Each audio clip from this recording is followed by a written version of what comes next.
কুখ্যাত স্বৈরশাসক বাশার আল আসাদ আর তার বাবা আরেক স্বৈরশাসক হাফিজ আল আসাদের আমলে এসব মানুষকে এখানে বন্দী করা হয়েছে।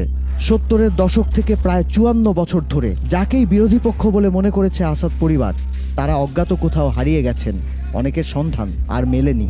সন্দেহভাজন সরকার বিরোধীদের বিরুদ্ধে সন্ত্রাসবাদের অভিযোগ এনে গ্রেপ্তার করা হতো, চালানো হতো পাশবিক নির্যাতন। এমনকি বিপ্লবীদের চিকিৎসা দেওয়ার অভিযোগে চিকিৎসকদেরও ধরে এনে বন্দী করে রাখা হতো এখানে। সেদনায়া মুক্ত হওয়ার পর নিখোঁজ হওয়া প্রিয়জনদের খোঁজে সিরিয়ার মানুষ এখানে ভিড় জমাচ্ছেন, উদ্ভ্রান্তের মতো খুঁজে চলেছেন। কারো কারো সন্ধান পাওয়াও যাচ্ছে, ফিরছেন পরিবারের কাছে। তবে অমানুষিক নির্যাতনের চিহ্ন তাদের শরীর মনে। নিজের নামে পরিচয় দিতে ভয় পাচ্ছেন, অনেকে নিজের পরিচয় ভুলেই গেছেন, মানসিক ভারসাম্য হারিয়েছেন কেউ কেউ। এসব মানুষকে কংক্রিটের দেয়াল ভেঙে বের করে আনতে অক্লান্ত শ্রম দিয়েছে সিরিয়ার উদ্ধারকারী সংগঠন হোয়াইট হেলমেটস। আর তাতে কারাগার থেকে 15 জন